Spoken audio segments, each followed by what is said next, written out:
Punjab school education board ਦੀ site 'ਤੇ ਤੁਹਾਡਾ ਸਭ ਦਾ ਸਵਾਗਤ ਹੈ। ਸਾਰਿਆਂ ਨੂੰ ਮੇਰੀ ਪਿਆਰ ਭਰੀ ਸਤਿ ਸ਼੍ਰੀ ਅਕਾਲ। ਮੇਰਾ ਨਾਮ ਅਮਨਦੀਪ ਕੌਰ ਹੈ ਅਤੇ ਮੈਂ ਸਰਕਾਰੀ ਸੀਨੀਅਰ ਸੈਕੰਡਰੀ ਸਕੂਲ ਫਗਵਾੜਾ ਵਿਖੇ ਵੋਕੇਸ਼ਨਲ ਟ੍ਰੇਨਰ ਰਿਟੇਲ ਦੇ ਤੌਰ 'ਤੇ ਆਪਣੀਆਂ ਸੇਵਾਵਾਂ ਦੇ ਰਹੀ ਹਾਂ। Department of school education and national skill qualification framework ਵੱਲੋਂ ਅੱਜ ਦੇ ਸਾਡੇ ਆਨਲਾਈਨ ਸੈਸ਼ਨ ਦੇ ਵਿੱਚ ਸਾਡਾ ਟੌਪਿਕ 9ਵੀਂ ਕਲਾਸ ਦੇ ਵਿਦਿਆਰਥੀਆਂ ਦੇ ਲਈ ਹੈ। ਟੌਪਿਕ ਦਾ ਨਾਮ ਹੈ ਸਟਾਕ ਲੈਵਲਸ ਇਨ ਰਿਟੇਲ। ਇਹ ਯੂਨਿਟ 3 ਹੈ 9th ਕਲਾਸ ਦੇ ਵਿਦਿਆਰਥੀਆਂ ਦਾ।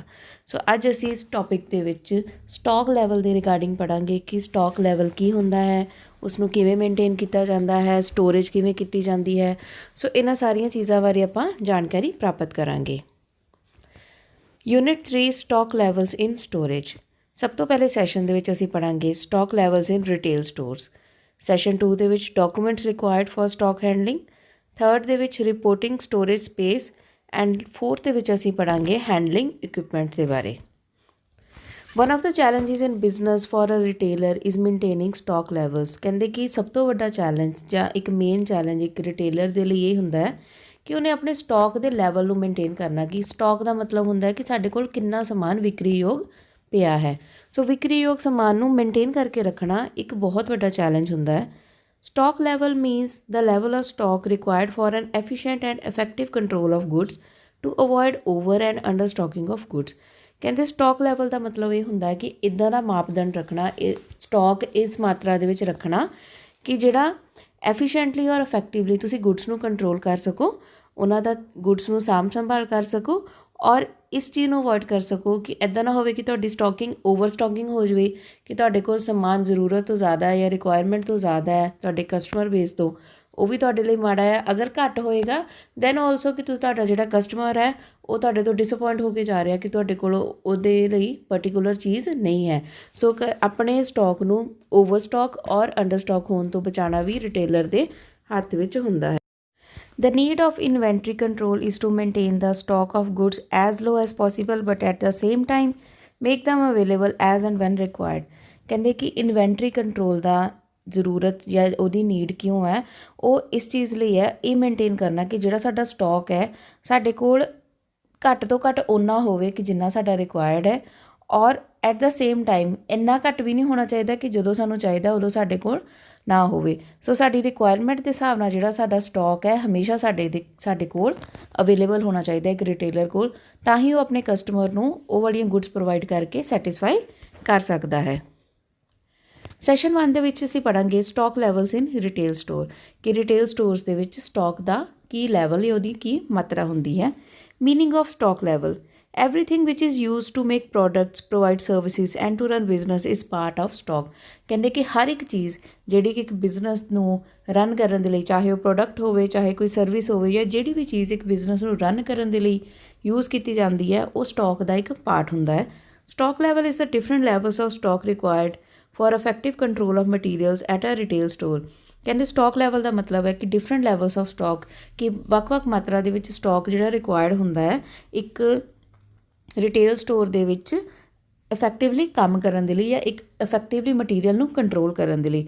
To avoid over and under stocking of material, ਜਿਹਦੇ ਬਾਰੇ ਅਸੀਂ ਪਹਿਲਾਂ ਵੀ ਡਿਸਕਸ ਕੀਤਾ ਕਿ ਓਵਰ ਸਟਾਕਿੰਗ ਨਹੀਂ ਹੋਣੀ ਚਾਹੀਦੀ, ਅੰਡਰ ਸਟਾਕਿੰਗ ਨਹੀਂ ਹੋਣੀ ਚਾਹੀਦੀ। ਓਵਰ ਸਟਾਕਿੰਗ ਹੋਏਗੀ ਤਾਂ ਤੁਹਾਡਾ ਜਿਹੜਾ ਸਮਾਨ ਹੈ ਹੋ ਸਕਦਾ ਉਹ ਖ਼ਰਾਬ ਹੋ ਜਾਵੇ ਜਾਂ ਔਬਸੋਲੀਟ ਹੋ ਜਾਵੇ, ਉਹਦਾ ਟਰੈਂਡ ਚਲਾ ਜਾਵੇ। ਸੋ ਇਟਸ ਬੈਟਰ ਕਿ ਨਾ ਤਾਂ ਘੱਟ ਰੱਖੋ ਸਮਾਨ ਕਿ ਤੁਹਾਡਾ ਕਸਟਮਰ ਇਹ ਸੋਚੇ ਕਿ ਇਹਦੇ ਕੋਲ ਤਾਂ ਵੈਰਾਈਟੀ ਨਹੀਂ ਹੈ, ਇਹਦੇ ਕੋਲ ਆਪਸ਼ਨਸ ਅਵੇਲੇਬਲ ਨਹੀਂ ਹੈ, ਆਪਸ਼ਨਸ ਐਂਡ ਆਲਟਰਨੇਟਿਵਸ ਨਹੀਂ ਹੈ ਜਾਂ ਪ੍ਰਾਈਸ ਰੇਂਜਸ ਨਹੀਂ ਹੈ, ਤਾਂ ਉਹ ਤੁਹਾਨੂੰ ਛੱਡ ਕੇ ਕਿਸੇ ਹੋਰ ਪਾਸੇ ਚਲਾ ਜਾਏਗਾ। ਔਰ ਓਵਰ ਸਟਾਕਿੰਗ ਦੇ ਕੇਸ ਵਿੱਚ ਕੀ ਹੋਏਗਾ ਕਿ ਕਸਟਮਰ ਤਾਂ ਉਨੀ ਹੀ ਚੀਜ਼ ਲਏਗਾ ਨਾ ਜਿੰਨੀ ਕਿ ਉਸਨੂੰ ਰਿਕੁਆਇਰਡ ਹੈ, ਜਾਂ ਜਿੰਨਾ ਕਸਟਮਰ ਬੇਸ ਜਿਸ ਵੀ ਕਮਿਊਨਿਟੀ ਵਿੱਚ, ਜਿਸ ਵੀ ਏਰੀਆ ਦੇ ਵਿੱਚ ਤੁਹਾਡੀ ਸ਼ਾਪ ਹੈ। ਸੋ ਓਵਰ ਸਟਾਕਿੰਗ ਵੀ ਨਹੀਂ ਕਰਨੀ ਚਾਹੀਦੀ, ਅੰਡਰ ਸਟਾਕਿੰਗ ਵੀ ਨਹੀਂ ਕਰਨੀ ਚਾਹੀਦੀ। Stock levels in retail store. The store operations assistant should constantly observe the stock levels of various goods in the retail store to avoid the repercussions of over or understocking which are dangerous for the retail organization। ਜਿਹੜਾ store operations assistant ਹੁੰਦਾ, ਜਿਹੜਾ store operations ਮਤਲਬ ਦੇਖਦਾ ਹੈ ਕਿ store ਦੇ ਵਿੱਚ ਕਿਵੇਂ ਸਮਾਨ ਨੂੰ ਹੈਂਡਲ ਕਰਨਾ ਹੈ, ਕਿਵੇਂ ਕਿਹੜੀ ਚੀਜ਼ ਦਾ ਇਹ ਰੱਖਣਾ ਕਿ ਕਿਹੜੀ ਚੀਜ਼ ਖਤਮ ਹੋਣ ਵਾਲੀ ਹੈ, ਕਿਹੜੀ ਚੀਜ਼ ਦਾ ਕਿੰਨਾ ਆਰਡਰ ਦੇਣਾ ਤਾਂ ਕਿੰਨਾ ਸਟਾਕ ਲੈਵਲ ਅਸੀਂ ਮੇਨਟੇਨ ਕਰਨਾ ਹੈ, ਉਹਦੇ ਲਈ ਹਮੇਸ਼ਾ ਉਹਨੂੰ ਇਹਨਾਂ ਚੀਜ਼ਾਂ ਦਾ ਧਿਆਨ ਰੱਖਣਾ ਚਾਹੀਦਾ ਕਿ ਓਵਰ ਔਰ ਅੰਡਰ ਸਟਾਕਿੰਗ ਨਾ ਹੋਵੇ।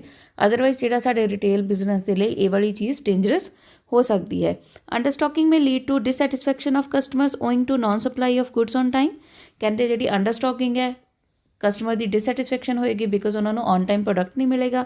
And over stocking could result in increase stock of inventory which will ultimately lead to an increase in the cost of storage, insurance, chance of obsolescence, spoilage, theft एटसैट्रा।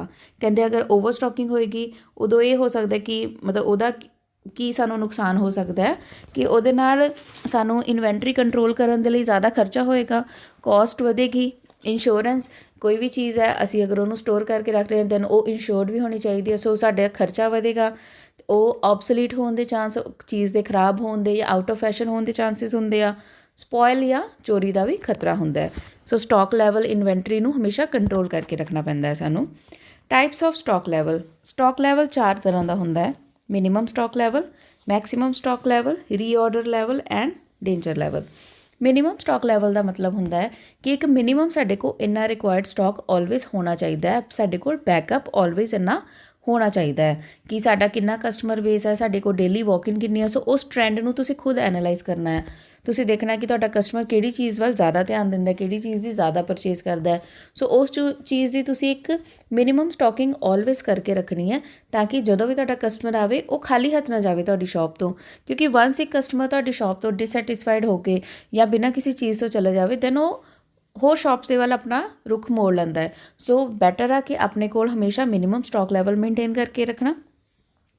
Maximum stock level ਉਸ ਦੇ ਉਲਟ ਕੀ ਮਤਲਬ ਕਿ minimum ਤਾਂ ਸਾਨੂੰ ਇੰਨਾ ਚਾਹੀਦਾ ਹੈ ਅਤੇ ਮੈਕਸੀਮਮ ਕਿੰਨਾ ਚਾਹੀਦਾ। ਸਮਟਾਈਮਸ ਕਿਸੇ ਚੀਜ਼ ਦਾ ਸੀਜ਼ਨ ਆ ਰਿਹਾ ਹੁੰਦਾ ਹੈ, ਕਿਸੇ ਪਰਟੀਕੂਲਰ ਚੀਜ਼ ਦਾ, ਕਿਸੇ ਚੀਜ਼ ਦਾ ਜ਼ਿਆਦਾ ਟਰੈਂਡ ਚੱਲ ਰਿਹਾ ਹੁੰਦਾ। ਸਪੋਜ਼ ਕਰੋ ਵੈਡਿੰਗ ਸੀਜ਼ਨਸ ਹੈ ਜਾਂ ਵਿੰਟਰ ਸੀਜ਼ਨ ਆ ਰਿਹਾ, ਸਮਰ ਸੀਜ਼ਨ ਆ ਰਿਹਾ। ਸੋ ਜਿਸ ਵੀ ਟਰੈਂਡ ਜਾਂ ਸੀਜ਼ਨ ਦੇ ਅਕੋਰਡਿੰਗ ਤੁਹਾਨੂੰ ਮੈਕਸੀਮਮ ਸਟਾਕ ਲੈਵਲ ਕਿੰਨਾ ਮੇਨਟੇਨ ਕਰਨਾ ਚਾਹੀਦਾ। ਸੋ ਤੁਸੀਂ ਉਹ ਦੇਖਣਾ ਹੈ।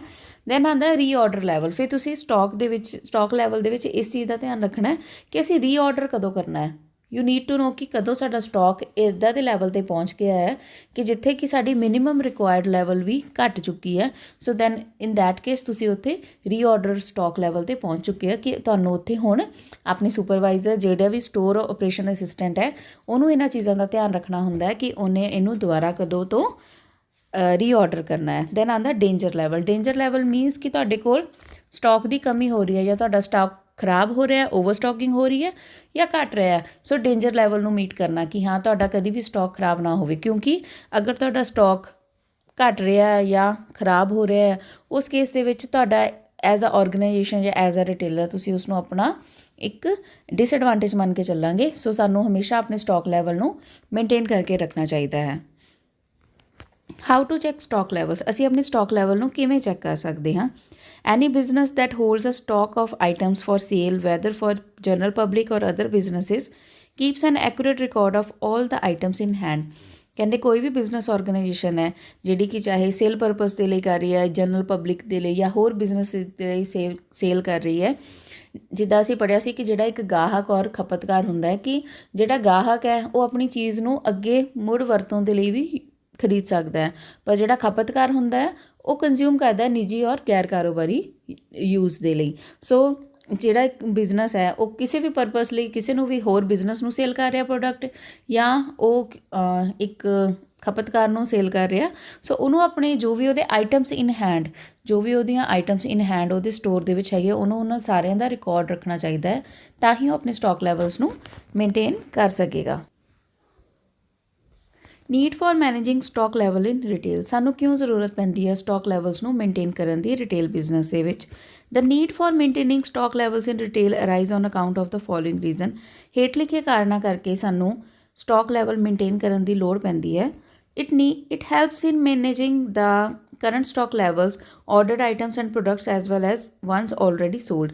ਇਸ ਦੇ ਨਾਲ ਸਾਨੂੰ ਸਾਰਾ ਰਿਕਾਰਡ ਰਹਿੰਦਾ ਇਸ ਚੀਜ਼ ਦਾ। ਅਸੀਂ ਮੈਨੇਜ ਕਰ ਸਕਦੇ ਹਾਂ ਕਿ ਸਾਡੇ ਕੋਲ ਕਰੰਟਲੀ ਕਿੰਨਾ ਸਟਾਕ ਹੈ, ਅਸੀਂ ਹੋਰ ਕਿੰਨੀਆਂ ਚੀਜ਼ਾਂ ਨੂੰ ਆਰਡਰ ਕੀਤਾ ਅਤੇ ਕਿੰਨੀਆਂ ਚੀਜ਼ਾਂ ਅਸੀਂ ਸੇਲ ਕਰ ਚੁੱਕੇ ਹਾਂ in a particular time period. It provides a constant supply of products to fulfil customer demand. ਇਹਦੇ ਨਾਲ ਕੀ ਹੁੰਦਾ ਹੈ ਕਿ ਸਾਨੂੰ ਪ੍ਰੋਡਕਟਸ ਦੀ ਕੌਨਸਟੈਂਟ ਸਪਲਾਈ ਹੁੰਦੀ ਰਹਿੰਦੀ ਹੈ ਤਾਂ ਕਿ ਅਸੀਂ ਆਪਣੇ ਕਸਟਮਰ ਦੀ ਡਿਮਾਂਡ ਨੂੰ ਪੂਰਾ ਕਰ ਸਕੀਏ। ਇਟ ਅਲਾਉਜ਼ ਕਸਟਮਰ ਰਿਟੈਂਸ਼ਨ, ਇਹਦੇ ਨਾਲ ਕੀ ਹੈ, ਇਹ ਆਪਣੇ ਕਸਟਮਰ ਨੂੰ ਰਿਟੇਨ ਕਰਕੇ ਰੱਖਦਾ, ਆਪਣੇ ਦੇ ਨਾਲ ਜੋੜ ਕੇ ਰੱਖਦਾ ਹੈ। ਅਗਰ ਸਾਡੇ ਕੋਲ ਹਮੇਸ਼ਾ ਹਰ ਇੱਕ ਤਰ੍ਹਾਂ ਦਾ ਸਟਾਕ ਅਵੇਲੇਬਲ ਹੋਏਗਾ, ਚਾਹੇ ਜਿਹੜੇ ਵੀ ਨੇਚਰ ਦਾ ਸਾਡਾ ਬਿਜ਼ਨਸ ਹੈ, ਛੋਟਾ ਹੈ ਵੱਡਾ ਹੈ, ਸਾਨੂੰ ਆਪਣੇ ਨੇਚਰ ਆਫ ਬਿਜ਼ਨਸ ਦੇ ਅਕੋਰਡਿੰਗ ਸਟਾਕ ਰੱਖਣਾ ਪੈਣਾ, ਤਾਂ ਹੀ ਸਾਡਾ ਜਿਹੜਾ ਗਾਹਕ ਹੈ ਸਾਡੇ ਨਾਲ ਜੁੜ ਕੇ ਰਹੇਗਾ। ਰਿਟੇਨ ਕਰਨ ਦਾ ਮਤਲਬ ਹੁੰਦਾ ਜਿਹੜਾ ਕਿ ਸਾਡੇ ਨਾਲ ਜੁੜ ਕੇ ਰਹਿੰਦਾ ਹੈ। Customers convert into loyal customers by handling stock levels, ਜਦੋਂ ਅਸੀਂ ਆਪਣੇ ਸਟਾਕ ਲੈਵਲਸ ਨੂੰ ਵਧੀਆ ਤਰੀਕੇ ਨਾਲ ਹੈਂਡਲ ਕਰਦੇ ਹਾਂ ਤਾਂ ਜਿਹੜੇ ਕਸਟਮਰਸ ਨੇ ਉਹ ਲੋਇਲ ਕਸਟਮਰਸ ਦੇ ਵਿੱਚ ਕਨਵਰਟ ਹੋ ਜਾਂਦੇ ਆ। ਲੋਇਲ ਕਸਟਮਰਸ ਆਲਵੇਜ਼ ਸਾਡੇ ਲਈ ਇੱਕ ਐਜ਼ ਅ ਪ੍ਰਮੋਟਰ ਦਾ ਵੀ ਕੰਮ ਕਰਦੇ ਨੇ, ਕਿਉਂਕਿ ਕਹਿੰਦੇ ਕਿ ਇੱਕ ਵਰਡ ਆਫ ਮਾਊਥ ਦੇ ਨਾਲ ਉਹ ਸਾਰੇ ਪਾਸੇ ਸਪਰੈਡ ਕਰਦੇ ਨੇ ਕਿ ਹਾਂ ਮੈਨੂੰ ਇਹ ਵਾਲੀ ਸ਼ਾਪ ਅੱਛੀ ਹੈ, ਤੁਹਾਨੂੰ ਇੱਥੇ ਵਿਜ਼ਿਟ ਕਰਨਾ ਚਾਹੀਦਾ ਹੈ, ਤੁਹਾਨੂੰ ਆਪਣੀ ਜ਼ਰੂਰਤ ਦਾ ਸਮਾਨ ਇੱਥੋਂ ਵਧੀਆ ਔਰ ਸਹੀ ਰੇਟ 'ਤੇ ਅੱਛੀ ਕੁਆਲਿਟੀ ਦੇ ਵਿੱਚ ਮਿਲੇਗਾ। ਸੋ ਜਿਹੜਾ ਲਾਇਲ ਕਸਟਮਰ ਹੈ ਉਹ ਸਾਡੇ ਲਈ ਐਜ਼ ਅ ਇੱਕ ਪ੍ਰਮੋਟਰ ਦਾ ਵੀ ਕੰਮ ਕਰਦਾ ਹੈ। It monitors order levels which indicates a owner and manager to order before the stock ends. ਇਹਦੇ ਨਾਲ ਕੀ ਹੈ, ਆਰਡਰ ਲੈਵਲਸ ਨੂੰ ਮੋਨੀਟਰ ਕਰਦਾ ਹੈ ਇਹ, ਜਦੋਂ ਅਸੀਂ ਸਟਾਕ ਲੈਵਲਸ ਨੂੰ ਮੇਨਟੇਨ ਕਰਦੇ ਹਾਂ। ਉਹਦੇ ਨਾਲ ਕੀ ਆ, ਓਨਰ ਜਾਂ ਜਿਹੜਾ ਵੀ ਮੈਨੇਜਰ ਹੁੰਦਾ ਹੈ ਉਹਨੂੰ ਪਤਾ ਚੱਲ ਜਾਂਦਾ ਕਿ ਸਟਾਕ ਖਤਮ ਹੋਣ ਵਾਲਾ ਹੈ ਅਤੇ ਹੁਣ ਮੈਂ ਇਹਨੂੰ ਰੀਆਰਡਰ ਕਰਨਾ, ਜਿੱਦਾਂ ਕਿ ਅਸੀਂ ਪਹਿਲਾਂ reorder types of stock level ਦੇ ਵਿੱਚ ਰੀਆਰਡਰ ਲੈਵਲ ਬਾਰੇ ਪੜ੍ਹਿਆ ਸੀ। It avoids over stocking and under stocking positions of goods in retail store. ਸੋ ਆਪਾਂ ਪਹਿਲਾਂ ਵੀ ਇਸ ਚੀਜ਼ ਬਾਰੇ ਪੜ੍ਹਿਆ ਹੈ ਕਿ ਓਵਰ ਸਟਾਕਿੰਗ ਔਰ ਅੰਡਰ ਸਟਾਕਿੰਗ ਹੋਣ ਤੋਂ ਇਹ ਬਚਾਉਂਦਾ ਹੈ। ਸੈਕਿੰਡ ਸੈਸ਼ਨ ਦੇ ਵਿੱਚ ਅਸੀਂ ਪੜ੍ਹਾਂਗੇ documents required for stock handling. When stock arrives at the retail store, it usually arrive in a truck or in a container which needs to be unloaded। ਕਹਿੰਦੇ ਜਦੋਂ ਵੀ ਸਟਾਕ ਕਿਸੇ ਰਿਟੇਲ ਸਟੋਰ 'ਤੇ ਆਉਂਦਾ ਹੈ ਤਾਂ ਉਹ ਜ਼ਿਆਦਾਤਰ ਕਿਸੇ ਟਰੱਕ ਜਾਂ ਕਿਸੇ ਕੰਟੇਨਰ ਦੇ ਵਿੱਚ, ਵੱਡੇ ਕੰਟੇਨਰ ਜਾਂ ਬਕਸੇ ਜਿੱਦਾਂ ਵੱਡੇ ਕਾਰਟਨਸ ਦੇ ਵਿੱਚ ਆਉਂਦਾ ਹੈ। ਸੋ ਜਿਹਨੂੰ ਕਿ ਸਾਨੂੰ ਅਨਲੋਡ ਕਰਨਾ ਪੈਂਦਾ ਹੈ। Before starting the unloading process the retail store manager must know about the stock characteristics. ਕਹਿੰਦੇ ਕਿ ਅਨਲੋਡ ਕਰਨ ਤੋਂ ਪਹਿਲਾਂ ਜੋ ਵੀ ਸਟਾਕ ਆਇਆ ਉਹਦੇ ਕਰੈਕਟਰਿਸਟਿਕਸ ਬਾਰੇ ਸਾਨੂੰ ਇੱਕ ਰਿਟੇਲ ਸਟੋਰ ਮੈਨੇਜਰ ਨੂੰ ਪਤਾ ਹੋਣਾ ਚਾਹੀਦਾ ਹੈ ਕਿ ਉਹਦੇ ਕੋਲ ਕਿਹੜਾ ਸਮਾਨ ਕਿੰਨੀ ਮਾਤਰਾ ਦੇ ਵਿੱਚ, ਕਿੰਨੇ ਅਮਾਊਂਟ ਦੇ ਵਿੱਚ ਆਇਆ ਹੈ, ਕੀ ਉਹਦੀ ਸਪੈਸੀਫਿਕੇਸ਼ਨਸ ਨੇ, ਉਹਨਾਂ ਨੂੰ ਅਸੀਂ ਹੈਂਡਲ ਕਿਵੇਂ ਕਰਨਾ ਹੈ, ਉਹਨਾਂ ਨੂੰ ਕੀ ਉਹਨਾਂ ਦੀ ਪ੍ਰਾਈਸਿੰਗ ਹੈ, ਕੀ ਉਹਨਾਂ ਦੀ ਲਿਸਟਿੰਗ ਹੈ। ਸੋ ਇਹ ਸਾਰੇ ਡਾਕੂਮੈਂਟਸ ਉਹਦੇ ਵਿੱਚ ਰਿਕੁਆਇਰਡ ਹੁੰਦੇ ਨੇ। A retailer should ensure that the stock is sorted as per the retail store's requirement, ਕਿ ਜਿਹੜਾ ਸਟਾਕ ਸਾਡੇ ਕੋਲ ਰਿਸੀਵ ਹੋਇਆ ਹੈ ਉਹ ਰਿਟੇਲ ਸਟੋਰ ਦੀ ਰਿਕੁਆਇਰਮੈਂਟ, ਜਿਹੜਾ ਵੀ ਰਿਟੇਲ ਸਟੋਰ ਨੇ ਆਰਡਰ ਕੀਤਾ ਹੈ ਉਹਦੇ ਅਕੋਰਡਿੰਗ ਹੀ ਸੌਰਟ ਹੋਇਆ ਹੋਵੇ। The stock is recorded as per the retail stores procedure, ਜਿਹੜਾ ਵੀ ਸਟਾਕ ਆ ਉਹ ਉਸ ਹਿਸਾਬ ਨਾਲ ਰਿਕਾਰਡ ਹੋਇਆ ਹੋਵੇ ਜੋ ਵੀ ਉਸ ਰਿਟੇਲ ਸਟੋਰ ਦੇ ਪ੍ਰੋਸੀਜਰਸ ਨੇ। The stock is then checked as per the required documentation, ਜੋ ਵੀ ਡਾਕੂਮੈਂਟੇਸ਼ਨ ਰਿਕੁਆਇਰਡ ਹੁੰਦੀ ਆ ਉਸ ਅਕੋਰਡਿੰਗ ਫਿਰ ਸਟਾਕ ਨੂੰ ਚੈੱਕ ਕੀਤਾ ਜਾਂਦਾ ਹੈ। The difference between actual stock received and the invoiced or ordered stock are identified and reported according to the retail store procedure। ਕਹਿੰਦੇ ਕਿ ਇਹਦੇ ਵਿੱਚ ਡਿਫਰੈਂਸ ਚੈੱਕ ਕੀਤਾ ਜਾਂਦਾ ਹੈ। ਚੈੱਕ ਕੀਤਾ ਜਾਂਦਾ ਕਿ ਐਕਚੁਅਲੀ ਸਾਡੇ ਕੋਲ ਕਿੰਨਾ ਸਟਾਕ ਰਿਸੀਵ ਹੋਇਆ ਹੈ ਅਤੇ ਇਨਵੋਇਸ ਦੇ ਵਿੱਚ ਕਿੰਨਾ, ਜੋ ਉਹਨਾਂ ਨੇ ਬਿੱਲ, ਇਨਵੋਇਸ ਦਾ ਮਤਲਬ ਹੁੰਦਾ ਬਿੱਲ, ਡਾਕੂਮੈਂਟ ਜਿਹੜਾ ਵੀ ਸਾਡੇ ਨਾਲ ਆਇਆ, ਕੋਈ ਵੀ ਚੀਜ਼ ਆ ਜਦੋਂ ਸਾਡੇ ਕੋਲ ਪਹੁੰਚਦੀ ਹੈ ਉਹਦੇ ਨਾਲ ਉਹਦੀ ਬਿਲਿੰਗ ਹੁੰਦੀ ਹੈ। ਸੋ ਬਿਲਿੰਗ ਦੇ ਵਿੱਚ ਈਚ ਐਂਡ ਐਵਰੀ ਆਈਟਮ ਨੂੰ ਲਿਸਟ ਕੀਤਾ ਹੁੰਦਾ ਹੈ ਤਾਂ ਉਹ ਆਈਟਮਸ ਨੂੰ ਬਿੱਲ ਦੇ ਨਾਲ ਅਸੀਂ ਮੈਚ ਕਰਨਾ ਹੁੰਦਾ ਅਤੇ ਉਸ ਅਕੋਰਡਿੰਗ ਹੀ ਉਸ ਦੀ ਰਿਪੋਰਟਿੰਗ ਕੀਤੀ ਜਾਂਦੀ ਹੈ। The relevant documentation is completed as per the retail store procedure. ਜਿਹੜਾ ਵੀ ਰੈਲੀਵੈਂਟ ਡਾਕੂਮੈਂਟੇਸ਼ਨ ਹੁੰਦੀ ਹੈ ਉਸ ਅਕੋਰਡਿੰਗ ਉਹਨੂੰ ਕੰਪਲੀਟ ਕੀਤਾ ਜਾਂਦਾ ਹੈ। ਜਿਹੜਾ ਵੀ ਸਟੋਰ ਹੈ ਉਹਦੇ ਜੋ ਵੀ ਸਟੋਰ ਆਪਰੇਸ਼ਨ ਪ੍ਰੋਸੀਜਰਸ ਨੇ ਉਹਦੇ ਅਕੋਰਡਿੰਗ ਕੀਤਾ ਜਾਂਦਾ ਹੈ। The retail organisation system for receiving and maintaining stock levels must be appropriate. ਕਹਿੰਦੇ ਜਿਹੜੇ ਵੀ ਸਾਡੇ ਸਿਸਟਮ ਹੈ ਸਟਾਕ ਨੂੰ ਰਿਸੀਵ ਕਰਨ ਦੇ ਔਰ ਉਹਨੂੰ ਮੇਨਟੇਨ ਕਰਨ ਦੇ ਬਿਲਕੁਲ ਐਪਰੋਪ੍ਰੀਏਟ, ਬਿਲਕੁਲ ਸਹੀ ਹੋਣੇ ਚਾਹੀਦੇ ਨੇ। Good should be available when required. ਕਹਿੰਦੇ ਜਦੋਂ ਵੀ ਗੁੱਡਸ ਰਿਕੁਆਇਰਡ ਆ, ਜਦੋਂ ਵੀ ਸਾਨੂੰ ਗੁੱਡਸ ਦੀ ਜ਼ਰੂਰਤ ਹੈ ਉਦੋਂ ਸਾਡੇ ਕੋਲ ਅਵੇਲੇਬਲ ਹੋਣੀਆਂ ਚਾਹੀਦੀਆਂ। Goods must B fit for use ਔਰ ਰੈਡੀ ਟੂ ਯੂਜ਼। ਜਿਹੜੀਆਂ ਵੀ ਗੁੱਡਸ ਅਸੀਂ ਆਰਡਰ ਕੀਤੀਆਂ ਨੇ ਉਹ ਫਿਟ ਫॉर ਮਤਲਬ ਯੂਜ਼ ਕਰਨ ਦੇ ਲਈ ਸਹੀ ਹੋਣੀਆਂ ਚਾਹੀਦੀਆਂ ਔਰ ਰੈਡੀ ਟੂ ਯੂਜ਼ ਹੋਣੀਆਂ ਚਾਹੀਦੀਆਂ। The method employed is cost effective and wastage is minimum. ਕਹਿੰਦੇ ਜਿਹੜਾ ਵੀ ਮੈਥਡ ਅਸੀਂ ਡਾਕੂਮੈਂਟੇਸ਼ਨ ਦੇ ਲਈ ਜਾਂ ਗੁੱਡਸ ਨੂੰ ਰਿਸੀਵ ਕਰਨ ਦੇ ਲਈ ਯੂਜ਼ ਕਰ ਰਹੇ ਹਾਂ ਇਨਵੈਂਟਰੀ ਕੰਟਰੋਲ ਦੇ ਵਿੱਚ, ਉਹ ਕੋਸਟ ਇਫੈਕਟਿਵ ਹੋਣਾ ਚਾਹੀਦਾ ਹੈ, ਘੱਟ ਖਰਚੇ ਵਾਲਾ ਹੋਣਾ ਚਾਹੀਦਾ ਐਂਡ ਉਹਦੇ ਵਿੱਚ ਵੇਸਟੇਜ ਮਿਨੀਮਮ ਹੋਣੀ ਚਾਹੀਦੀ ਹੈ।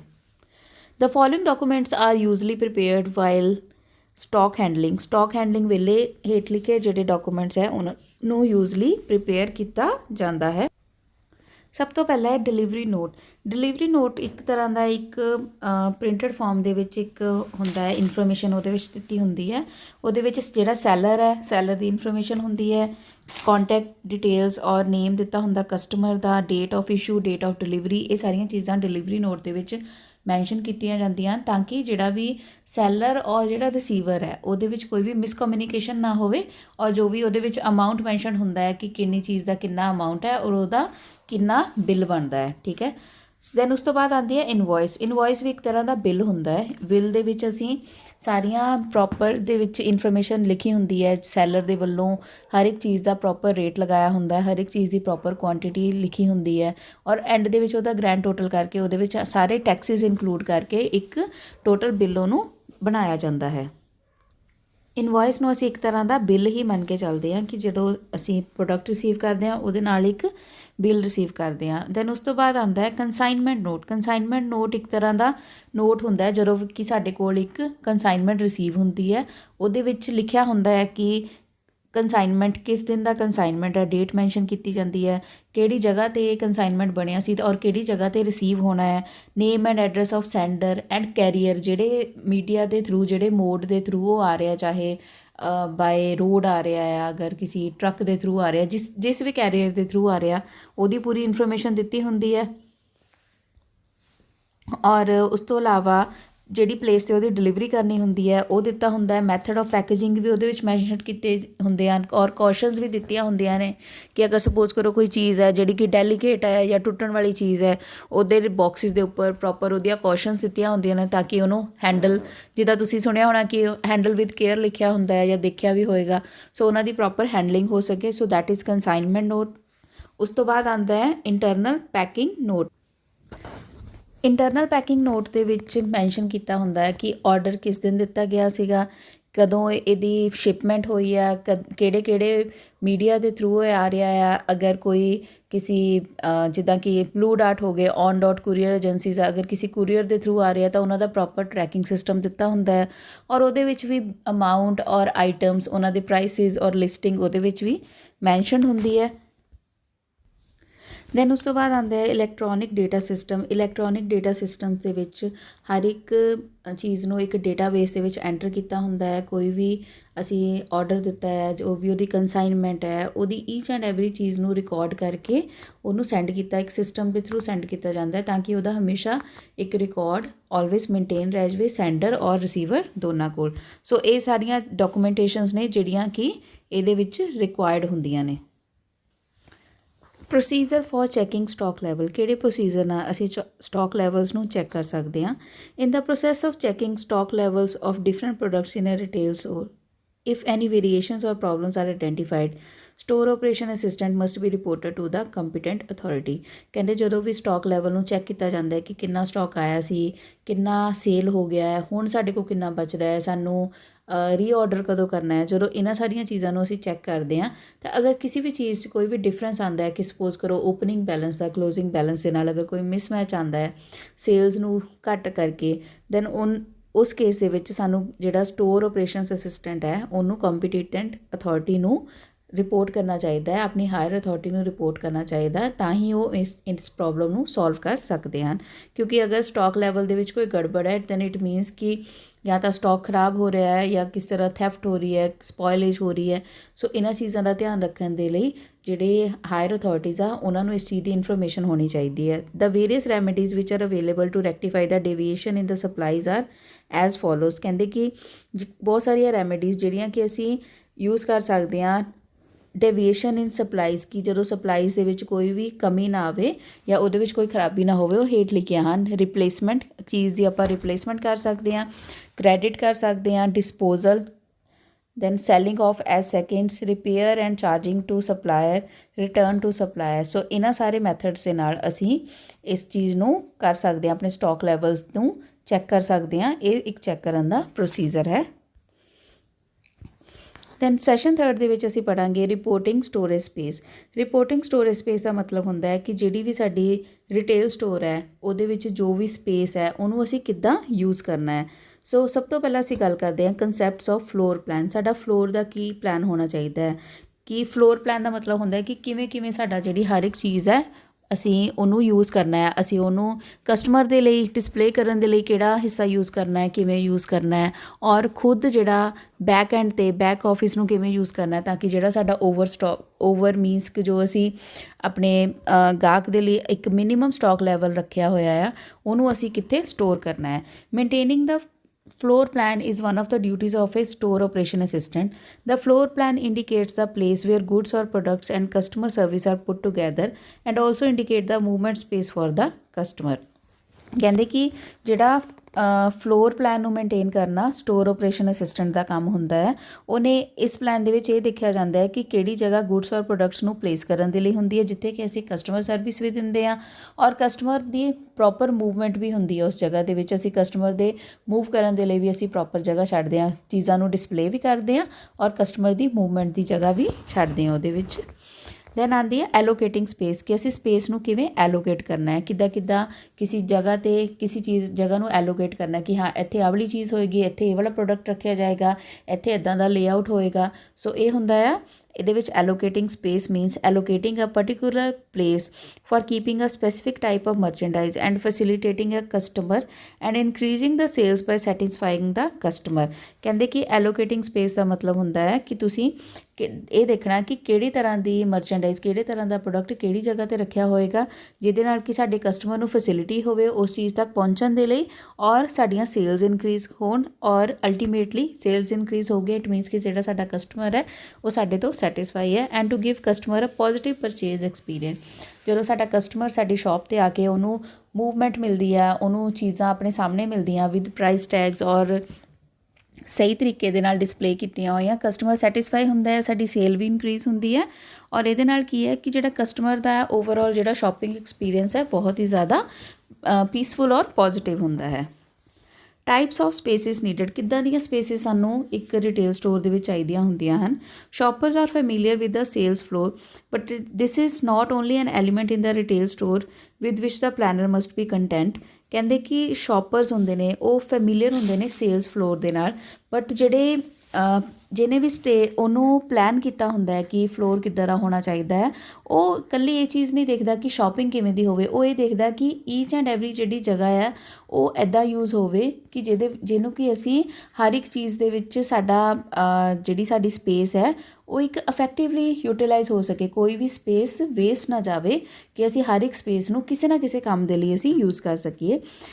There are 5 main types of floor needs in a store. Back room, सब तो पहला सानू एक बैक रूम चाहिए होंगे। Back room is the space where the extra merchandising is store. जो भी साडी एक्सट्रा वस्तुआं ने डिस्पले करन तो इलावा साडे स्टॉक लैवल दे विच उन्हां नूं स्टोर करन दे लई सानू एक बैक रूम चाहिए होंदा है। Office and functional spaces, office और फंक्शनल स्पेसिस कि जिथे तुहाडा ऑफिस होवे, जिथे कि एक स्टोर मैनेजर या मैनेजर रीजनल मैनेजर जिहड़ा फ्लोर मैनेजर आ वो बैठते आ, या उन्हां दी बैठण दी जगह जे जिथे कि वो वर्क करते हैं, फंक्शन करते हैं, वो स्पेस होनी चाहिए है। Every retail store has space for an office, a break room, a training room and an office for the manager and assistant manager and bathroom facilities for customers and employees and perhaps other area. सो ये कि जिथे जिथे कोई office है, किसी floor manager ने बैठना है, कोई मैनेजर की जगह, अगर कोई किसी ट्रेनिंग चाहिए है स्टाफ की, कोई मीटिंग रूम है, वॉशरूम्स है, ब्रेक रूम है, सो ये सारिया चीज़ां एक स्टोर दे विच रिक्वायर्ड होंदियां ने। Aisles service areas and other non selling areas of main sales floor. कहते कि ये असीं यही पढ़िया आ इस टॉपिक दे विच कि शॉपिंग एरिया तो इलावा भी सानू होर सारिया चीज़ां चाहिए होंदियां ने। Some space must be given up for non selling function. Non selling functions के लिए भी कुछ चीज़ां चाहिए होंदियां so that a large number of shoppers can move through the store. अगर असी हर जगह ते समान डिस्पले कर देंगे, जिहड़ा साडा शॉपर आ, शॉपिंग करन आया होया पर्सन, साडा कस्टमर है, वो किवें मूव करेगा। सो जिहड़ा साडा लेआउट है इदां दा होना चाहिए है कि साडी जगह भी यूटिलाइज़ होवे और जिहड़ा कस्टमर है वो भी टू फ्रो ईजिली मूव कर सके। In the addition to aisle space must be given for dressing rooms. Dressing rooms के लिए भी स्पेस चाहिए होंगी है। ले अवे एरियाज़ भी चाहिए होंगे हैं। सर्विस डेस्क भी चाहिए होंगे हैं। Other customer service facilities that cannot be merchandise, तो होर भी बहुत सारिया कस्टमर सर्विस फैसिलिटीज़ चाहिए होंगे हैं। सो फ्लोर का जोड़ा लेआउट है, हर एक चीज़ एवें होनी चाहिए है कि तुहाडा ईच एंड एवरी जगह इफैक्टिवली यूज़ होवे और हर एक चीज़ के लिए तुहानूं एक अलग स्पेस होवे। सैशन 4 ਦੇ ਵਿੱਚ ਅਸੀਂ ਪੜਾਂਗੇ handling equipment. The primary objective of handling in a retail store is to sort according to customer requirement। ਕਹਿੰਦੇ ਕਿ ਗੁੱਡਸ ਨੂੰ ਹੈਂਡਲ ਕਰਨਾ ਜਾਂ ਹੈਂਡਲਿੰਗ ਦੇ ਲਈ ਇਕਵਿਪਮੈਂਟਸ ਦੀ ਲੋੜ ਪੈਂਦੀ ਹੈ। ਸੋ ਉਹ ਡਿਪੈਂਡ ਕਰਦਾ ਹੈ ਕਿ ਕਿੱਦਾਂ ਦੀਆਂ ਕਸਟਮਰ ਦੀਆਂ ਰਿਕੁਆਇਰਮੈਂਟਸ ਨੇ, ਅਸੀਂ ਕਿਵੇਂ ਗੁੱਡਸ ਨੂੰ ਹੈਂਡਲ ਕਰਨਾ ਹੈ ਅਤੇ ਕਿਵੇਂ ਉਹਨਾਂ ਦੀ ਮੇਨਟੇਨੈਂਸ ਕਰਨੀ ਹੈ। The 3 basic handling activities in a retail store are receiving, ਜਿਹੜੀਆਂ ਮੇਨ ਹੈਂਡਲਿੰਗ ਐਕਟੀਵਿਟੀਜ਼ ਨੇ ਉਹਦੇ ਵਿੱਚ ਰਿਸੀਵ ਕਰਨਾ ਆਉਂਦਾ ਹੈ, in storage handling and shipping, store ਦੇ ਅੰਦਰ ਜੋ ਅਸੀਂ ਗੁੱਡਸ ਨੂੰ ਹੈਂਡਲ ਕਰਦੇ ਹਾਂ ਅਤੇ ਜਦੋਂ ਅਸੀਂ ਉਹਦੀ ਸ਼ਿਪਿੰਗ ਕਰਦੇ ਹਾਂ, ਜਦੋਂ ਅਸੀਂ ਉਹਨੂੰ ਕਸਟਮਰ ਤੱਕ ਪਹੁੰਚਾਉਂਦੇ ਹਾਂ, ਸ਼ਿਪ ਕਰਦੇ ਹਾਂ, ਉਹਦੇ ਬਾਹਰ ਤੱਕ ਉਹਦੀ ਗੱਡੀ ਤੱਕ ਪਾਰ ਕਰਕੇ ਆਉਂਦੇ ਹਾਂ ਜਾਂ ਉਹਨੂੰ ਹੋਮ ਡਿਲੀਵਰੀ ਕਰਦੇ ਹਾਂ। ਸੋ ਇਹ ਸਾਰੀਆਂ ਇਹਦੇ ਵਿੱਚ ਹੈਂਡਲਿੰਗ ਪ੍ਰੋਸੀਜਰ ਦੇ ਵਿੱਚ ਐਕਟੀਵਿਟੀਜ਼ ਆਉਂਦੀਆਂ। The handling of goods must be done with the proper equipment by experienced and trained staff. ਕਹਿੰਦੇ ਜੋ ਵੀ ਗੁੱਡਸ ਦੀ ਹੈਂਡਲਿੰਗ ਆ ਉਹ ਪ੍ਰੋਪਰ ਇਕਵਿਪਮੈਂਟਸ, ਜੋ ਵੀ ਇਕਵਿਪਮੈਂਟ ਉਸ ਪਰਟੀਕੂਲਰ ਪ੍ਰੋਡਕਟ ਦੇ ਲਈ ਚਾਹੀਦੇ ਨੇ ਉਹਦੇ ਅਕੋਰਡਿੰਗ ਹੋਣੀ ਚਾਹੀਦੀ ਹੈ ਔਰ ਟ੍ਰੇਨਡ ਔਰ ਐਕਸਪੀਰੀਅੰਸ ਸਟਾਫ ਦੇ ਥਰੂ ਹੀ ਹੋਣੀ ਚਾਹੀਦੀ, ਜਿਹੜੇ ਪਰਸਨ ਨੂੰ ਉਸ ਚੀਜ਼ ਦੀ ਪ੍ਰੋਪਰ ਨੌਲੇਜ ਹੋਵੇ। The goods handling equipment used in retail stores are cranes, moving trucks, slings, forklifts, hand trolleys and pallet jacks। ਕਹਿੰਦੇ ਕਿ ਜਿਹੜੀਆਂ ਗੁੱਡਸ ਨੂੰ ਹੈਂਡਲ ਕਰਨ ਦੇ ਇਕਵਿਪਮੈਂਟ ਜਿਹੜੇ ਕਿ ਜ਼ਿਆਦਾਤਰ ਰਿਟੇਲ ਸਟੋਰ ਦੇ ਵਿੱਚ ਯੂਜ਼ ਹੁੰਦੇ ਨੇ ਉਹ ਕ੍ਰੇਨਸ ਨੇ। ਕ੍ਰੇਨਸ ਦੇ ਨਾਲ ਸਮਾਨ ਨੂੰ ਇੱਧਰ ਤੋਂ ਉੱਧਰ ਲੋਡ ਔਰ ਅਨਲੋਡ ਕਰਦੇ ਆ। ਮੂਵਿੰਗ ਟਰੱਕਸ, ਜਿਹੜੇ ਮੂਵਿੰਗ ਟਰੱਕਸ ਹੁੰਦੇ ਆ ਕਿ ਸਮਾਨ ਇੱਕ ਜਗ੍ਹਾ ਤੋਂ ਦੂਸਰੀ ਜਗ੍ਹਾ ਲੈ ਕੇ ਜਾਂਦੇ ਆ। ਸਲਿੰਗਸ ਹੋ ਗਈਆਂ, ਫੋਕ ਲਿਫਟਸ ਹੋ ਗਈਆਂ, ਹੈਂਡ ਟਰੋਲੀਜ਼ ਹੋ ਗਈਆਂ। ਹੈਂਡ ਟਰੋਲੀਜ਼ ਅਸੀਂ ਖੁਦ ਵੀ ਐਜ਼ ਅ ਕਸਟਮਰ ਵੀ ਯੂਜ਼ ਕਰਦੇ ਹਾਂ ਜਦੋਂ ਅਸੀਂ ਇੱਕ ਵੱਡੇ ਸ਼ਾਪਿੰਗ ਮਾਲਸ ਦੇ ਵਿੱਚ, ਹਾਈਪਰ ਮਾਰਕੀਟ ਔਰ ਸੁਪਰ ਮਾਰਕੀਟਸ ਦੇ ਵਿੱਚ ਜਾਂਦੇ ਆ, ਬਿਗ ਬਾਜ਼ਾਰ ਟਾਈਪ, ਤਾਂ ਉੱਥੇ ਸਾਨੂੰ ਬਹੁਤ ਸਾਰਾ ਸਮਾਨ ਖਰੀਦਦੇ ਸਾਨੂੰ ਟਰੋਲੀਸ ਦੀ ਲੋੜ ਪੈਂਦੀ ਹੈ ਤਾਂ ਕਿ ਅਸੀਂ ਇੱਕ ਇੱਕ ਚੀਜ਼ ਨੂੰ ਉਹਦੇ ਵਿੱਚ ਰੱਖ ਸਕੀਏ। ਔਰ ਪੈਲਟ ਜੈਕਸ ਜਿਹਦੇ ਨਾਲ ਕਿ ਅਸੀਂ ਪੁੱਲ ਕਰਕੇ ਕਿਸੇ ਚੀਜ਼ ਨੂੰ ਅੱਗੇ ਲੈ ਕੇ ਜਾਂਦੇ ਹਾਂ। Types of handling equipments, handling equipment ਦੇ ਇਹ ਹੇਠ ਲਿਖੇ ਟਾਈਪਸ ਨੇ। ਟਰੋਲੀਸ ਹੁੰਦੇ ਨੇ, ਜਿੱਦਾਂ ਕਿ ਅਸੀਂ ਟਰੋਲੀਸ ਦੇ ਵਿੱਚ ਸਮਾਨ ਲੈ ਕੇ ਜਾਂਦੇ ਹਾਂ ਨਾ। ਬੈਗਸ ਦੇ ਵਿੱਚ ਅਸੀਂ ਸਮਾਨ ਨੂੰ ਇੱਧਰ ਤੋਂ ਉੱਧਰ ਹੈਂਡਲ ਕਰਦੇ ਹਾਂ। ਬਾਸਕਟ ਦੇ ਵਿੱਚ ਵੀ ਅਸੀਂ ਸਮਾਨ ਨੂੰ ਪਾ ਕੇ, ਮਤਲਬ ਸਮਾਨ ਦੀ ਨੇਚਰ ਦੇ ਅਕੋਰਡਿੰਗ ਅਸੀਂ ਦੇਖਣਾ ਕਿ ਅਸੀਂ ਕਿਹੜਾ ਇਕਵਿਪਮੈਂਟ ਯੂਜ਼ ਕਰਨਾ। ਇਹ ਸਾਰੇ ਮੈਂਸ਼ਨਡ ਇਕਵਿਪਮੈਂਟਸ ਨੇ। ਹੈਂਡ ਹੈਲਡ ਸਕੈਨਰ, ਜਿਹੜੇ ਹੈਂਡ ਹੈਲਡ ਸਕੈਨਰ ਹੁੰਦੇ ਆ ਕਿ ਜਿਨ੍ਹਾਂ ਨੂੰ ਅਸੀਂ ਹੱਥ ਦੇ ਵਿੱਚ ਫੜ ਕੇ ਸਕੈਨ ਕਰ ਸਕਦੇ ਹਾਂ। ਲੇਬਲਿੰਗ ਮਸ਼ੀਨਸ, ਜਿਹੜੀਆਂ ਮਸ਼ੀਨਸ ਦੇ ਨਾਲ ਅਸੀਂ ਲੇਬਲ ਲਗਾਉਂਦੇ ਹਾਂ ਆਪਣੇ ਪ੍ਰੋਡਕਟਸ ਦੇ ਉੱਪਰ, ਅਲੱਗ-ਅਲੱਗ ਬ੍ਰਾਂਡਿੰਗ ਔਰ ਉਹਨਾਂ ਦੀ ਸਪੈਸੀਫਿਕੇਸ਼ਨਸ ਦੇ according. Electronic fund transferred at the point of sale, ਜਿਹੜੇ ਪ੍ਰਿੰਟਰ ਜਾਂ EFT ਪੋਸ ਹੁੰਦਾ ਕਿ ਜਿੱਥੇ ਕਿ ਅਸੀਂ ਇਲੈਕਟ੍ਰੋਨਿਕ ਫੰਡ ਟ੍ਰਾਂਸਫਰ ਹੁੰਦੇ ਆ ਜਦੋਂ ਸੇਲ ਦਾ ਪੁਆਇੰਟ ਹੈ, ਜਿੱਥੇ ਕਿ ਅਸੀਂ ਆ ਕੇ ਆਪਣੀ ਬਿਲਿੰਗ ਕਰਦੇ ਹਾਂ। ਸੋ ਉਹ ਵੀ ਇੱਕ ਤਰ੍ਹਾਂ ਦਾ ਹੈਂਡਲਿੰਗ ਇਕਵਿਪਮੈਂਟ ਹੁੰਦਾ ਹੈ। ਪੈਲਟ ਹੋ ਗਏ, ਕ੍ਰੇਨ ਐਂਡ ਫੋਕਲਿਫਟਸ, ਇਹ ਸਾਰੇ ਇਕਵਿਪਮੈਂਟਸ ਹੁੰਦੇ ਆ ਜਿਹੜੇ ਕਿ ਪ੍ਰੋਡਕਟਸ ਨੂੰ ਹੈਂਡਲ ਕਰਨ ਦੇ ਲਈ ਜਾਂ ਇੱਕ ਰਿਟੇਲ ਸਟੋਰ ਦੇ ਵਿੱਚ ਹੈਂਡਲਿੰਗ ਇਕਵਿਪਮੈਂਟਸ ਇਹ ਹੁੰਦੇ ਹਨ। Need of equipment while handling goods, ਕਿਉਂ ਜ਼ਰੂਰਤ ਪੈਂਦੀ ਹੈ ਇਕਵਿਪਮੈਂਟਸ ਦੀ ਜਦੋਂ ਅਸੀਂ ਗੁੱਡਸ ਨੂੰ ਹੈਂਡਲ ਕਰਨਾ ਹੁੰਦਾ ਹੈ। Handling equipment plays an important role in handling goods in a retail store. ਕਹਿੰਦੇ ਕਿ ਹੈਂਡਲਿੰਗ ਇਕਵਿਪਮੈਂਟ ਜਿਹੜੇ ਹੁੰਦੇ ਨੇ, ਔਜ਼ਾਰ ਹੁੰਦੇ ਨੇ ਗੁੱਡਸ ਨੂੰ ਹੈਂਡਲ ਕਰਨ ਦੇ ਲਈ, ਉਹ ਬਹੁਤ ਇੰਪੋਰਟੈਂਟ ਰੋਲ ਪਲੇ ਕਰਦੇ ਨੇ ਗੁੱਡਸ ਨੂੰ ਹੈਂਡਲ ਕਰਨ ਦੇ ਲਈ ਰਿਟੇਲ ਸਟੋਰ ਦੇ ਵਿੱਚ। Handling equipment is used in many ways such as it helps in identifying appropriate distance to cover. Handling equipment ਦੇ ਨਾਲ ਸਾਨੂੰ ਪਤਾ ਚੱਲ ਜਾਂਦਾ ਹੈ ਕਿ ਐਪਰੋਪ੍ਰੀਏਟ ਡਿਸਟੈਂਸ ਕਿੰਨਾ ਅਸੀਂ ਕਵਰ ਕਰਨਾ ਹੈ ਕਿਸੇ ਪ੍ਰੋਡਕਟ ਨੂੰ ਜਾਂ ਕਿਸੇ ਚੀਜ਼ ਨੂੰ ਚੁੱਕ ਕੇ। It facilitates in reducing material damage as to improve quality. ਕਹਿੰਦੇ ਕਿ ਜਦੋਂ ਅਸੀਂ ਇਕਵਿਪਮੈਂਟਸ ਦੇ ਨਾਲ ਗੁੱਡਸ ਨੂੰ ਹੈਂਡਲ ਕਰਦੇ ਹਾਂ ਤਾਂ ਇਹਦੇ ਨਾਲ ਮਟੀਰੀਅਲ ਡੈਮੇਜ ਘੱਟ ਜਾਂਦਾ ਹੈ ਔਰ ਕੁਆਲਿਟੀ ਵੀ ਇੰਪਰੂਵਡ ਰਹਿੰਦੀ ਹੈ। It reduces the overall time of loading and unloading. ਅਗਰ ਸਾਡੇ ਕੋਲ ਪ੍ਰੋਪਰ ਇਕਵਿਪਮੈਂਟਸ ਹੋਣਗੇ ਗੁੱਡਸ ਨੂੰ ਲੋਡ ਔਰ ਅਨਲੋਡ ਕਰਨ ਦੇ ਲਈ, ਤਾਂ ਉਹਦੇ ਨਾਲ ਕੀ ਆ, ਸਾਡੀ ਲੇਬਰ ਔਰ ਸਾਡਾ ਟਾਈਮ ਵੀ ਘਟੇਗਾ। It helps in improving control of material flow in a retail store. ਜਦੋਂ ਸਾਡੇ ਕੋਲ ਪ੍ਰੋਪਰ ਇਕਵਿਪਮੈਂਟਸ ਜਿੱਦਾਂ ਟਰੋਲੀਜ਼ ਜਾਂ ਟਰੱਕਸ ਵਗੈਰਾ ਹੋਣਗੇ ਜਾਂ ਕ੍ਰੇਨਸ ਹੋਣਗੀਆਂ, ਉਹਦੇ ਨਾਲ ਕੀ ਹੋਏਗਾ, ਜਿਹੜੀ ਪ੍ਰੋਪਰ ਮੂਵਮੈਂਟ ਹੋਏਗੀ ਗੁੱਡਸ ਦੀ ਇੱਕ ਰਿਟੇਲ ਸਟੋਰ ਦੇ ਵਿੱਚ effectively. It helps in improving safe work condition. ਇਹਦੇ ਨਾਲ ਕੀ ਹੈ, ਇੱਕ ਸੇਫ ਵਰਕ ਕੰਡੀਸ਼ਨ ਬਣਦੀ ਹੈ ਕਿ ਸੇਫਲੀ ਹਰ ਇੱਕ ਕੋਈ ਕੰਮ ਕਰਦਾ ਹੈ। ਅਗਰ ਪ੍ਰੋਪਰ ਇਕਵਿਪਮੈਂਟਸ ਨਹੀਂ ਹੋਣਗੇ ਤਾਂ ਸਮਾਨ ਗਿਰਨ ਦਾ ਡਰ ਹੋ ਸਕਦਾ ਹੈ, ਕਿਸੇ ਨੂੰ ਕੋਈ ਇੰਜਰੀ ਹੋਣ ਦਾ ਡਰ ਹੋ ਸਕਦਾ ਹੈ। ਸੋ ਜਿਹੜਾ ਅਗਰ ਅਸੀਂ ਪ੍ਰੋਪਰ ਇਕਵਿਪਮੈਂਟਸ ਨੂੰ ਹੈਂਡਲ ਕਰਦੇ ਹਾਂ ਔਰ ਟ੍ਰੇਨਡ ਪਰਸਨ ਉਹਨਾਂ ਇਕਵਿਪਮੈਂਟਸ ਨੂੰ, ਉਹਨਾਂ ਦੇ ਪ੍ਰੋਪਰ ਇੰਸਟਰਕਸ਼ਨਸ ਮੈਨੂਅਲ ਨੂੰ ਫੋਲੋ ਕਰਕੇ ਯੂਜ਼ ਕਰਦੇ ਹਾਂ, ਦੈਨ ਅਸੀਂ ਇੰਜਰੀਜ਼ ਤੋਂ ਵੀ ਬਚ ਸਕਦੇ ਹਾਂ ਔਰ ਸਾਡਾ ਵਰਕ ਕੰਡੀਸ਼ਨ ਕੀ ਹੈ, ਸੇਫ ਹੋਏਗੀ। It improves the productivity and efficiency of employees in a retail store. ਇਹਦੇ ਨਾਲ ਜਿਹੜਾ ਰਿਟੇਲ ਸਟੋਰ ਦੇ ਵਿੱਚ ਕੰਮ ਕਰਨ ਵਾਲੇ ਇੰਪਲੋਈਜ਼ ਆ, ਉਹਨਾਂ ਦੀ ਪ੍ਰੋਡਕਟੀਵਿਟੀ, ਉਹਨਾਂ ਦੀ ਕਾਰਜਸ਼ੀਲਤਾ ਔਰ ਐਫੀਸ਼ੀਐਂਸੀ ਵੱਧਦੀ ਹੈ। Customers can better utilize their time and money. ਇਹਦੇ ਨਾਲ ਕੀ ਹੈ, ਕਸਟਮਰ ਆਪਣਾ ਟਾਈਮ ਔਰ ਮਨੀ ਨੂੰ ਵਧੀਆ ਤਰੀਕੇ ਨਾਲ ਯੂਟੀਲਾਈਜ਼ ਕਰ ਸਕਦੇ ਹਨ। ਸੋ ਐਂਡ ਦੇ ਵਿੱਚ ਮੈਂ ਤੁਹਾਡਾ ਸਾਰਿਆਂ ਦਾ ਧੰਨਵਾਦ ਕਰਦੀ ਹਾਂ ਕਿ ਤੁਸੀਂ ਸਾਰਿਆਂ ਨੇ ਇਸ ਟੌਪਿਕ ਨੂੰ ਬਹੁਤ ਧਿਆਨ ਦੇ ਨਾਲ ਸੁਣਿਆ। ਸੋ ਓਵਰਆਲ ਅਗਰ ਮੈਂ ਸਮਰਾਈਜ਼ ਕਰੂੰਗੀ ਇਸ ਟੌਪਿਕ ਨੂੰ, ਇਸ ਟੌਪਿਕ ਦੇ ਵਿੱਚ ਅਸੀਂ ਇਸ ਚੀਜ਼ ਬਾਰੇ ਪੜ੍ਹਿਆ ਕਿ ਅਸੀਂ ਸਟਾਕ ਲੈਵਲ ਨੂੰ ਕਿਵੇਂ ਮੇਨਟੇਨ ਕਰਨਾ ਹੈ। ਸਟਾਕ ਲੈਵਲ ਨੂੰ ਮੇਨਟੇਨ ਕਰਨਾ ਰਿਟੇਲ ਦੇ ਵਿੱਚ ਬਹੁਤ ਹੀ ਜ਼ਿਆਦਾ ਇੰਪੋਰਟੈਂਟ ਹੁੰਦਾ ਹੈ, ਕਿਉਂਕਿ ਅਗਰ ਸਾਡਾ ਸਟਾਕ ਲੈਵਲ ਮੇਨਟੇਨ ਰਹੇਗਾ ਉਹਦੇ ਨਾਲ ਕੀ ਹੋਏਗਾ ਕਿ ਜਿਹੜਾ ਸਾਡਾ ਕਸਟਮਰ ਹੈ ਆਲਵੇਜ਼ ਸੈਟਿਸਫਾਈਡ ਰਹੇਗਾ। ਅਸੀਂ ਕਸਟਮਰ ਦਾ ਵੀ ਧਿਆਨ ਰੱਖਣਾ ਹੈ, ਅਸੀਂ ਆਪਣੀ ਆਰਗੇਨਾਈਜੇਸ਼ਨ ਦਾ ਵੀ ਧਿਆਨ ਰੱਖਣਾ ਹੈ। ਔਰ ਪਲੱਸ ਇਹਦੇ ਵਿੱਚ ਅਸੀਂ ਇਹ ਦੇਖਿਆ ਹੈ ਕਿ ਸਾਡਾ ਸਟੋਰ ਦਾ ਲੇਆਊਟ ਕਿਵੇਂ ਦਾ ਹੋਣਾ ਚਾਹੀਦਾ ਹੈ, ਸਾਡਾ ਸਟਰਕਚਰ ਕਿਵੇਂ ਦਾ ਹੋਵੇ, ਈਚ ਐਂਡ ਐਵਰੀ ਸਪੇਸ ਨੂੰ ਅਸੀਂ ਕਿਵੇਂ ਇਫੈਕਟਿਵਲੀ ਔਰ ਐਫੀਸ਼ੀਐਂਟਲੀ ਯੂਜ਼ ਕਰਨਾ ਹੈ ਤਾਂ ਕਿ ਜਿਹੜਾ ਸਾਡਾ ਪ੍ਰੋਡਕਟਿਵਿਟੀ ਹੈ ਉਹ ਵਧੇ। ਔਰ last but not the least ਅਸੀਂ ਉਹਦੇ ਵਿੱਚ ਇਹ ਪੜ੍ਹਿਆ ਕਿ ਅਸੀਂ ਗੁੱਡਸ ਨੂੰ ਕਿਵੇਂ ਹੈਂਡਲ ਕਰਨਾ with proper equipments. Handling equipments ਨੂੰ ਜਦੋਂ ਅਸੀਂ ਯੂਜ਼ ਕਰਦੇ ਹਾਂ ਉਹਦੇ ਨਾਲ ਕੀ ਹੈ ਸਾਨੂੰ ਓਵਰਆਲ ਫਾਇਦਾ ਮਿਲਦਾ ਹੈ। So thank you so much everyone for listening and I hope ਕਿ ਤੁਹਾਨੂੰ ਇਹ ਟੌਪਿਕ ਈਜ਼ੀਲੀ ਅੰਡਰਸਟੈਂਡ ਆਇਆ ਹੋਵੇਗਾ। Thank you so much.